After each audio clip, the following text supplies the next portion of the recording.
साथियों, आप सभी का स्वागत है।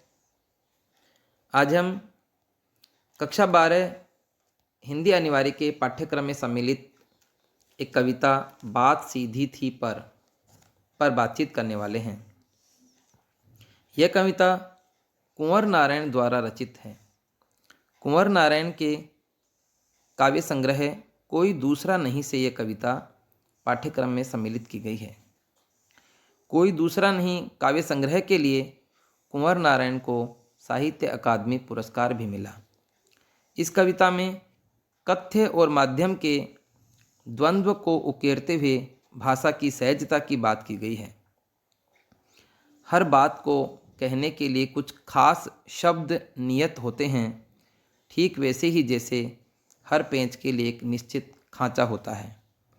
अब तक हम जिन शब्दों को एक दूसरे का पर्याय समझते आए हैं, उनके अपने विशेष अर्थ होते हैं। अच्छी कविता का बनना सही बात को प्रस्तुत करने के लिए सही शब्दों का प्रयोग करना है। इस कविता में कवि ने बताने की कोशिश की है, बात सीधी थी पर एक बार भाषा के चक्कर में जरा टेढ़ी फंस गई।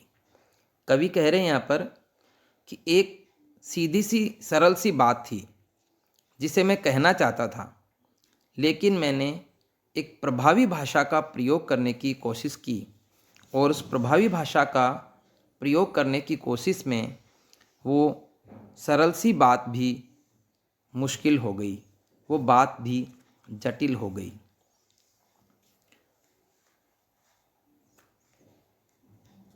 उसे पाने की कोशिश में भाषा को उल्टा पलटा, तोड़ा मरोड़ा, घुमाया फिराया कि बात या तो बने या फिर भाषा से बाहर आए।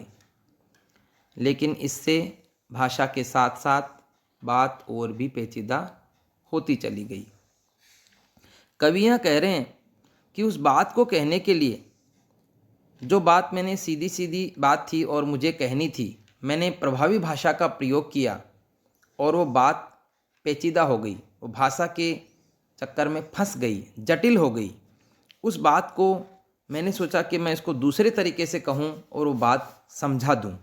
तो उसे पाने की कोशिश में भाषा को उल्टा पलटा, तोड़ा मरोड़ा, यानी भाषा को उल्टा पलटा, शब्दों को काट छाँट कर प्रस्तुत किया, उसे आगे पीछे किया, मतलब घुमाया फिराया, उसे आगे पीछे किया कि बात जो है सही तरीके से प्रस्तुत हो जाए और या फिर वो उस भाषा से बाहर आ जाए।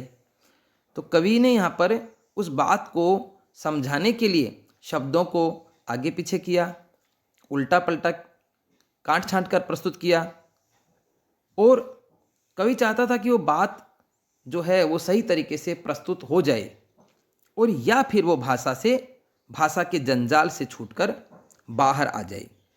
लेकिन इससे हुआ क्या? लेकिन इससे भाषा के साथ साथ बात और भी पेचीदा होती चली गई। कवि कह रहा है कि मेरी ये कोशिश थी कि बात आसानी से व्यक्त हो जाए और या तो आसानी से व्यक्त हो जाए या फिर वो भाषा के जंजाल से छूटकर बाहर आ जाए। लेकिन इससे हुआ क्या? इस प्रयास में स्थिति और भी ज़्यादा खराब हो गई और वो जो बात है वो भाषा भी जटिल हो गई उसकी। देखो, इससे भाषा के साथ साथ बात और भी पेचीदा हो गई, मतलब भाषा भी जटिल हो गई और वो बात भी और जटिल हो गई। मतलब बात और भाषा दोनों ही जटिल हो गई। भाषा इसलिए हो गई कि भाषा को उन्होंने शब्दों को तोड़ मरोड़ करके पेश किया, तो भाषा भी जटिल हो गई और बात भी समझ में नहीं आई। यानी भाषा का परिष्कार करने के चक्कर में वो बात है वो और भी जटिल हो गई। तो इससे कवि यहाँ कहने की कोशिश कर रहा है कि सही शब्दों का प्रयोग ही सही बात के लिए होना चाहिए। यदि हम उसे तोड़ मरोड़ करके पेश करते हैं तो वो सही बात नहीं है। आगे देखते हैं। सारी मुश्किल को धैर्य से समझे बिना मैं पेंच को खोलने की बजाय उसे बेतरह कसता चला जा रहा था, क्योंकि इस कर्तव्य पर मुझे साफ सुनाई दे रही थी तमाशबीनों की शाबाशी और वाह वाह। देखो, कवि यहाँ कह रहे हैं, कवि यहाँ पर एक पेच का उदाहरण दे रहे हैं।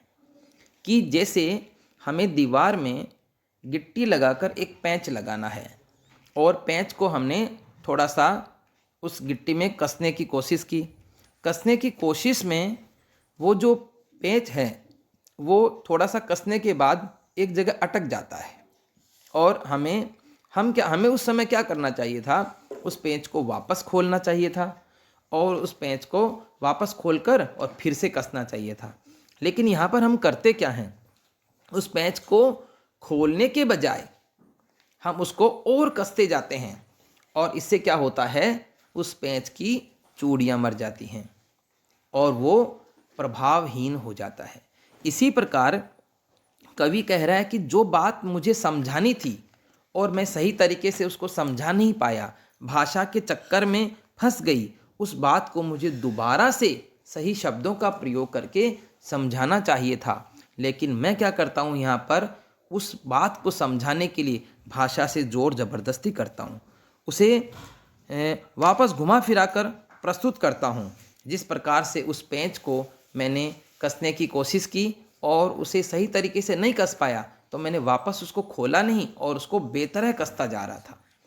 क्योंकि देखो यहाँ लिखा है कवि ने, सारी मुश्किल को धैर्य से समझे बिना मैं पेंच को खोलने की बजाय उसे बेतरह कसता चला जा रहा था, क्योंकि इस कर्तव्य पर मुझे साफ सुनाई दे रही थी तमाश बिनों की शाबाशी और वाह वाह। अब यहाँ पर कवि कहने की कोशिश कर रहे हैं कि इस प्रकार की भाषा का प्रयोग करने से, जो भाषा प्रभावी भाषा थी, साहित्यिक भाषा थी, क्लिष्टतापूर्ण भाषा थी, ऐसी भाषा का प्रयोग करने पर लोग वाह वाह कर रहे थे, तमाश बिनों की शाबाशी मिल रही थी, लोग जो देख रहे थे वो शाबाशी दे रहे थे।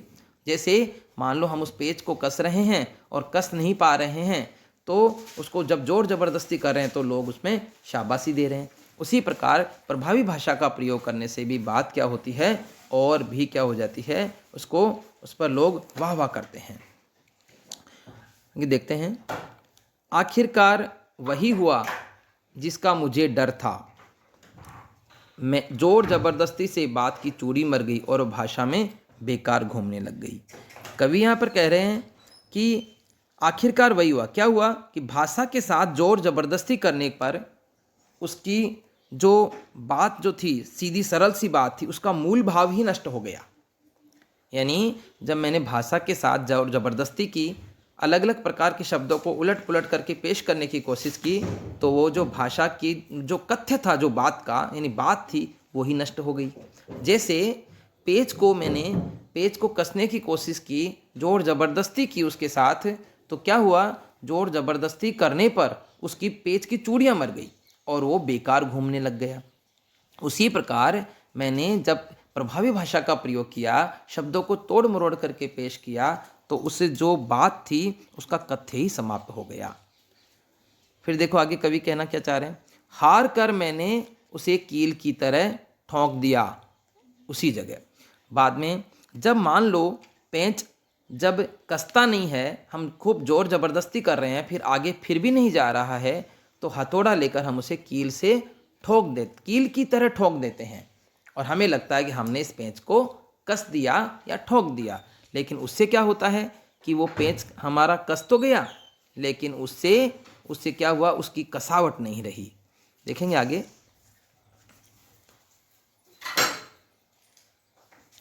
ऊपर से ठीक ठाक पर अंदर से न उसमें कसाव था न ताकत। कवि यहाँ पर कह रहे हैं कि मैंने उस पेज को कील की तरह ठोक तो दिया, लेकिन उसमें ऊपर से तो मुझे लगा कि सही सही है, लेकिन अंदर से उसमें कसाव नहीं था, ताकत नहीं थी। अगर इसी प्रकार हम किसी बात को कहने के लिए भाषा के साथ जोर ज़बरदस्ती कर रहे हैं, तो क्या होता है कि वो बात हम अपनी तरफ से तो उसको प्रस्तुत कर देते हैं, समझा देते हैं, लेकिन वो सामने वाले को अच्छी तरह से समझ में नहीं आती है। वो एकदम प्रभावहीन बात हो जाती है। उस अभिव्यक्ति में न तो कसावट होती है और न ही प्रभावशीलता होती है। देखो आगे, बात ने जो एक शरारती बच्चे की तरह मुझसे खेल रही थी, मुझे पसीना पोंछते देखकर पूछा, क्या तुमने भाषा को सहूलियत से बरतना नहीं सीखा।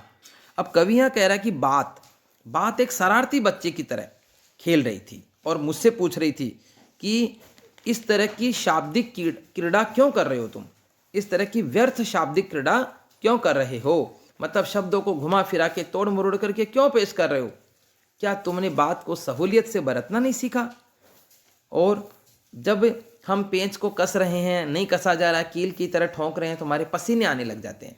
उसी प्रकार कोई भी कवि या कोई भी व्यक्ति जब अपनी बात को प्रस्तुत करता है, वो सही ढंग से पेश नहीं कर पाता, शब्दों को तोड़ता मरोड़ता है, तो उसके भी पसीने आने लग जाते हैं।